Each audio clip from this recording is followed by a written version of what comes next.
El presidente de Ucrania, Volodymyr Zelensky, afirmó que Kiev está dispuesta a una nueva ronda de conversaciones de paz, pero señaló que corresponde a Estados Unidos y Rusia decidir cuándo y dónde reunirse.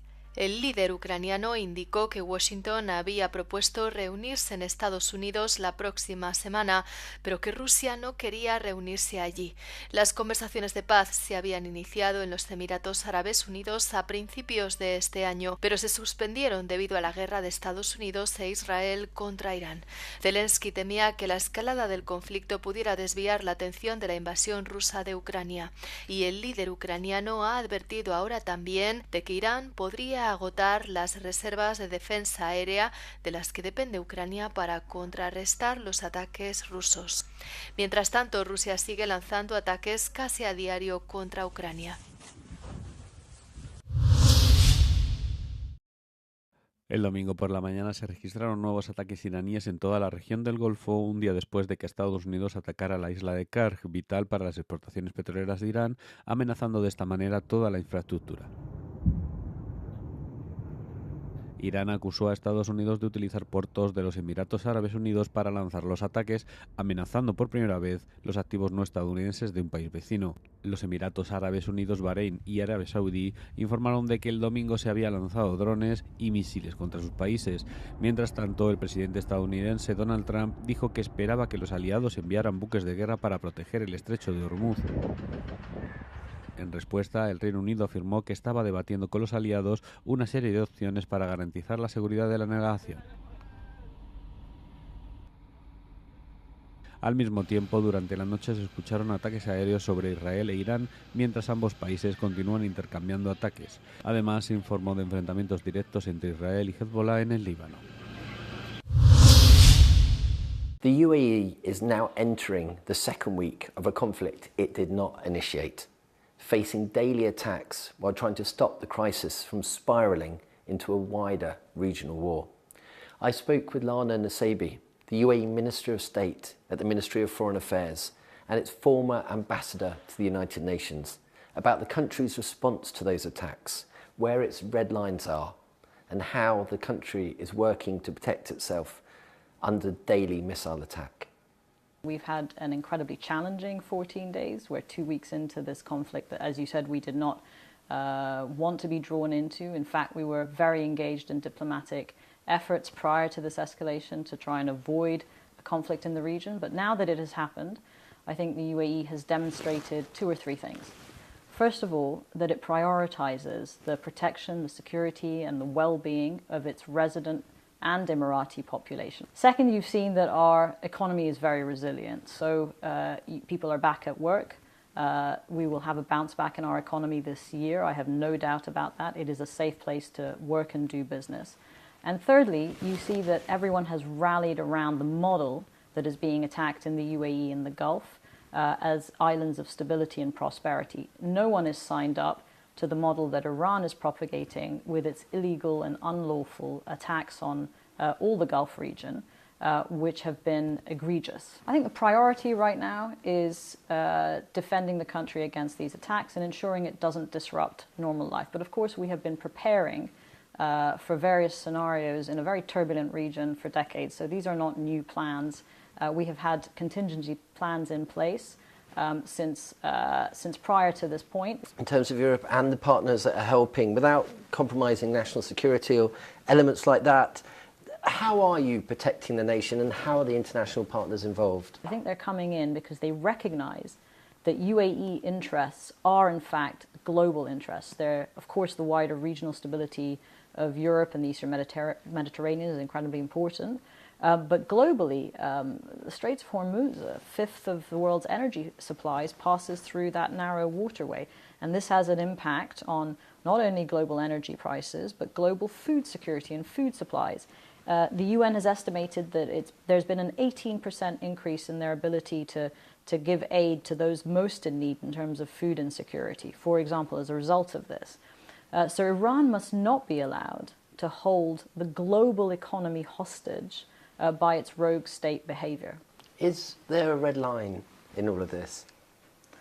think fundamentally the red lines are the security, the prosperity, the well-being of our Emirati community and our expatriate community here. We consider all of them part of this country and they deserve our protection. So that is our red line. Don't touch this model. Al menos 4 personas murieron en los ataques israelíes de la noche del sábado al domingo contra el sur del Líbano, según informaron los medios estatales libaneses y el gobierno. Un edificio de apartamentos residencial en la ciudad costera de Sidón fue alcanzado, lo que causó la muerte de una persona y provocó un incendio. Los edificios residenciales de Sidón han sido blanco de múltiples ataques israelíes esta semana, lo que ha dejado a muchos residentes desplazados. Las excavadoras también retiraron los escombros en el suburbio sur de Beirut el domingo, después de que los ataques israelíes de ese mismo día destruyeran y dañaran decenas de edificios en la capital libanesa. Israel afirmó que sus ataques tenían como objetivo infraestructuras utilizadas por Hezbollah, mientras continúa luchando en un segundo frente de la guerra en Oriente Medio paralelamente a la campaña aérea contra Irán. Durante una visita a Beirut, el secretario general de la ONU, Antonio Guterres, instó a buscar una solución diplomática para poner fin a la guerra y pidió a la comunidad internacional que apoye al Líbano. Los votantes franceses acuden a las urnas este domingo para la primera vuelta de las elecciones locales.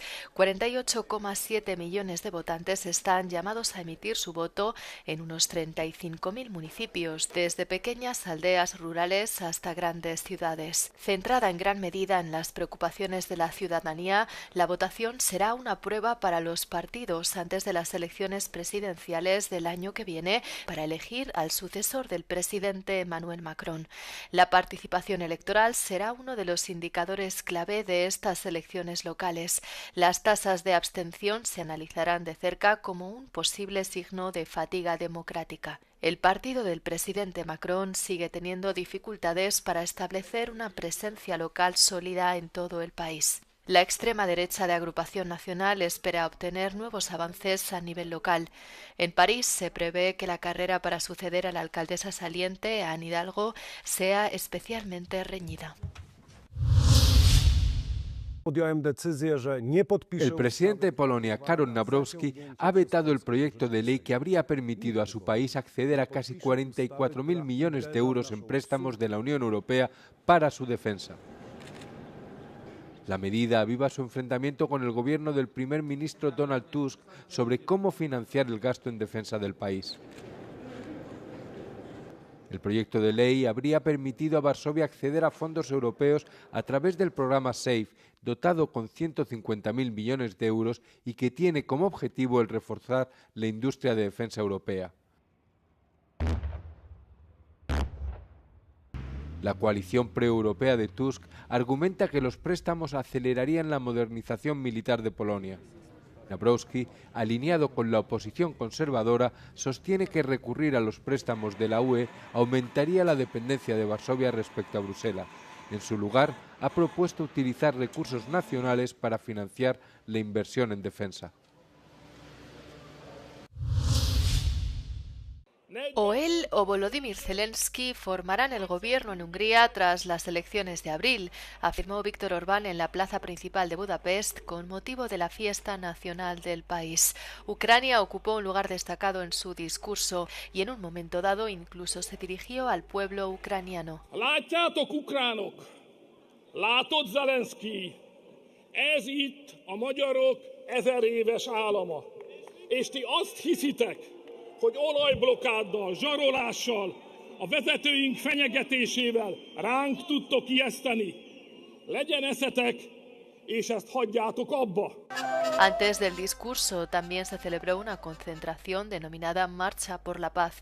Solo se vio a unos pocos contramanifestantes a pesar de que había muchos simpatizantes de la oposición cerca del recorrido de la marcha. A Kossuth térre bevezető úttól mindössze 1 kilométerre gyülekeznek a Tisza szimpatizánsai. A mai nap legfontosabb kérdése, hogy a békemeneten lesznek többen, vagy az ellenzéki nagygyűlésen. Magyar Ádám, Euronews, Budapest.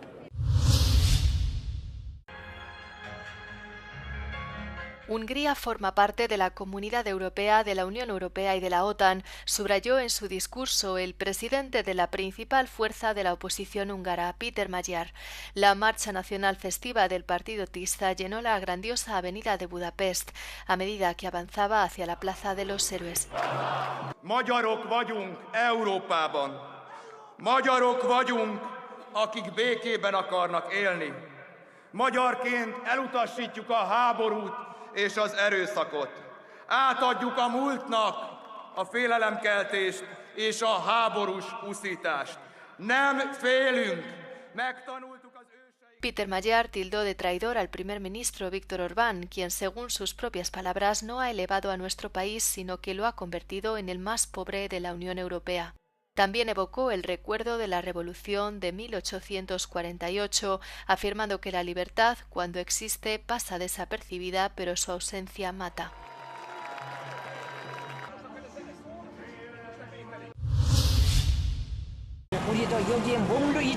Corea del Norte realizó este fin de semana un ejercicio militar con 12 lanzacohetes de 600 milímetros supervisado personalmente por Kim Jong-un, que acudió acompañado de su hija Yoo-ae.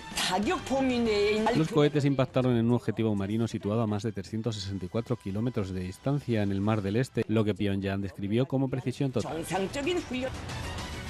El lanzamiento se produjo mientras Corea del Sur y Estados Unidos celebraban sus maniobras militares conjuntas anuales, que Seúl interpretó como el motivo directo de la respuesta norcoreana. El sistema empleado puede alcanzar prácticamente cualquier punto del territorio surcoreano y está diseñado para portar tanto ojivas convencionales como nucleares. Kim Jong-un advirtió que ninguna infraestructura militar enemiga sobreviviría a su uso. El líder norcoreano calificó el ejercicio de rutinario y anunció que se repetirá con frecuencia, aunque lo enmarcó como una herramienta de disuasión, no de ataque.